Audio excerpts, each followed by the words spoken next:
अब आपको आज की दूसरी बड़ी खबर बताते हैं। आज की दूसरी बड़ी खबर मशहूर फिल्म स्टार दिलीप कुमार के देहांत के बारे में है। आज सुबह दिलीप कुमार का निधन हो गया। 98 वर्ष के दिलीप कुमार पिछले काफी समय से बीमार चल रहे थे और आज शाम करीब 5 बजे मुंबई में सेंटा क्रूज कब्रिस्तान में उन्हें सुपुर्द खाक किया गया। उनके पार्थिव शव को उनके घर से पूरे राजकीय सम्मान के साथ तिरंगे में लपेटकर लाया गया और उन्हें गार्ड ऑफ ऑनर भी पेश किया गया। और तस्वीरें आप देख सकते हैं।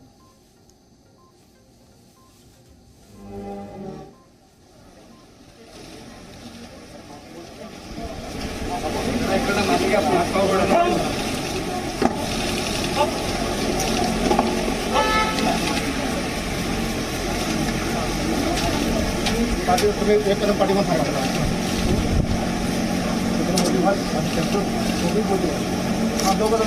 इकडे इकडे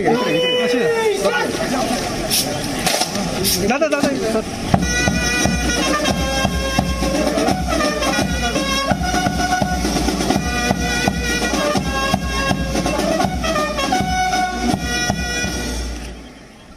दिलीप साहब का जाना किसी एक्टिंग संस्थान के बंद हो जाने जैसा है, क्योंकि दिलीप साहब उन कलाकारों में से थे जिनसे अगली पीढ़ी एक्टिंग की प्रेरणा लेती थी। हिंदी फिल्म इंडस्ट्री में दिलीप कुमार को पहला किंग खान कहा जाता है, क्योंकि दिलीप कुमार का असली नाम यूसुफ खान था और वो पेशावर के एक पठान परिवार से संबंध रखते थे। मेरे पास आज उनकी ऑटोबायोग्राफी है जिसमें उन्होंने अपने बारे में बहुत सारी बातें लिखी हैं, जिसमें दिलीप साहब की जिंदगी से जुड़े कई कहानियां हैं। इस किताब में यूसुफ खान के दिलीप कुमार बनने की कहानी भी विस्तार से लिखी है, लेकिन हम आपको संक्षेप में इसके बारे में बताएंगे। 1940 के दशक में दिलीप कुमार पेशावर से नौकरी की तलाश में पुणे पहुंचे और तब वो दिलीप कुमार नहीं यूसुफ खान ही हुआ करते थे। उनके पिता लाला गुलाम सरवर पेशावर में एक फल विक्रेता थे, फल बेचते थे। जब दिलीप कुमार घर से भागकर पुणे पहुंचे तो उन्होंने वहां ब्रिटिश आर्मी कैंटीन में सैंडविच का एक स्टॉल लगा लिया। सैंडविच बेचा करते थे और इस काम से दिलीप कुमार ने देखते ही देखते 5,000 रुपए कमाए, जो उस वक्त के हिसाब से बहुत बड़ी रकम थी।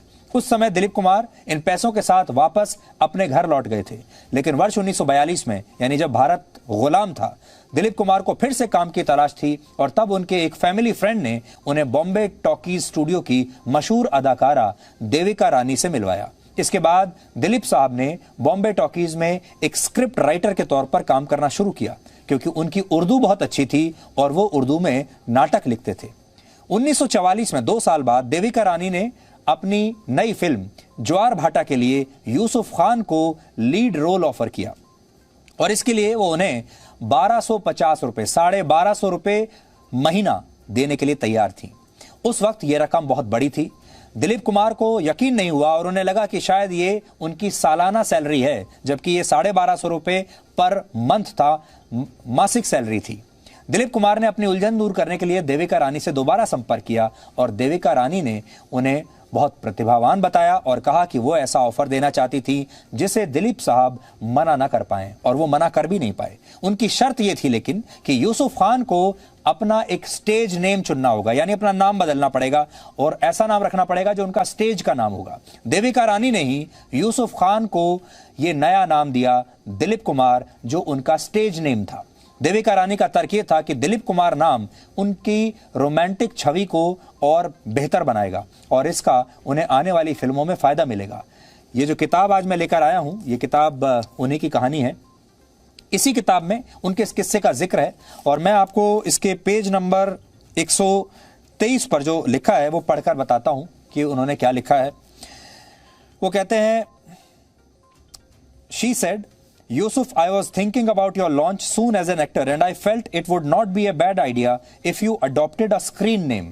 तो screen name उनका ये रहा, you know, a name you would be known by and which will be very appropriate for your audience to relate to and one that will be in tune with the romantic image you are bound to acquire through your screen presence. और इसके बाद उन्होंने जो नाम suggest किया, उनका screen name वो था दिलीप कुमार। फिल्म इंडस्ट्री में जो स्टारडम दिलीप कुमार को मिली वो बाद में किसी और को नहीं मिली। उनका अभिनय देखने के बाद हर एक्टर उनके जैसा ही बनना चाहता था। अब हम आपको एक खास वीडियो दिखाते हैं। ये वीडियो कुछ वर्ष पहले उनके जन्मदिन पर था। इस वीडियो से आप क्या सीख सकते हैं?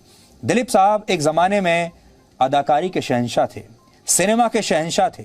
लेकिन वक्त किसी को छोड़ता नहीं, और वक्त का जो पहिया जब चलता चला जाता है तो बड़े बड़े शहंशाह भी कई बार असहाय हो जाते हैं। और दिलीप साहब जो हैं, उन्होंने अपनी ज़िंदगी में बुलंदियां देखी, लेकिन धीरे धीरे धीरे उनकी याददाश्त जाने लगी, उन्हें कुछ याद नहीं रहता था।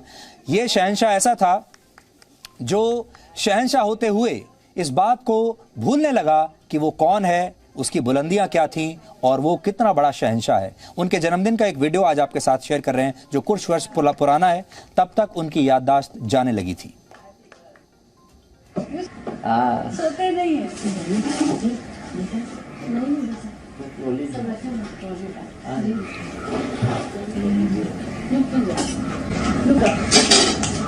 Happy birthday to sir.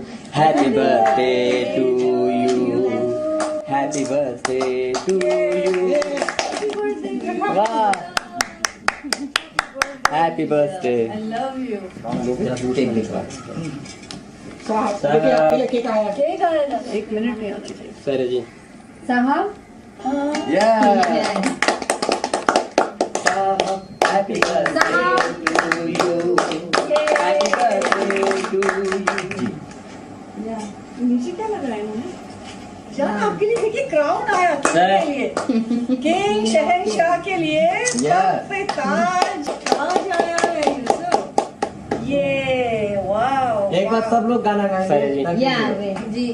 बार बार दिन ये आए, बार बार दिन ये आए, तुम जियो हजारों साल, ये मेरी है आरज़ू।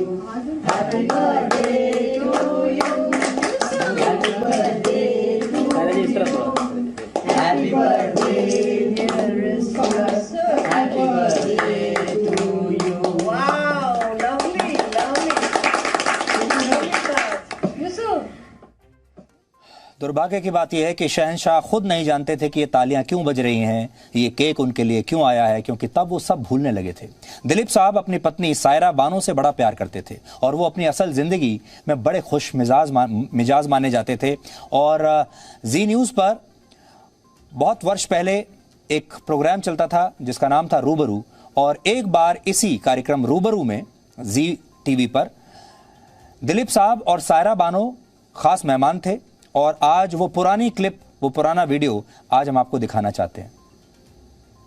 जब शादी हुई थी तो वो इस तरह से हुई कि जो हमने प्लान की थी, हम लोग वेट तो कर नहीं सके नवंबर तक, क्योंकि पब्लिक के अंदर जो है वो बहुत खलबली सी मच गई थी कि दोनों को साथ देखने की एक उमंग थी। हम दोनों ने साथ काम नहीं किया था, पर्दे के ऊपर काम नहीं किया था साथ, तो पब्लिक चाहती थी कि किसी तरह इन दोनों को हम साथ देखें।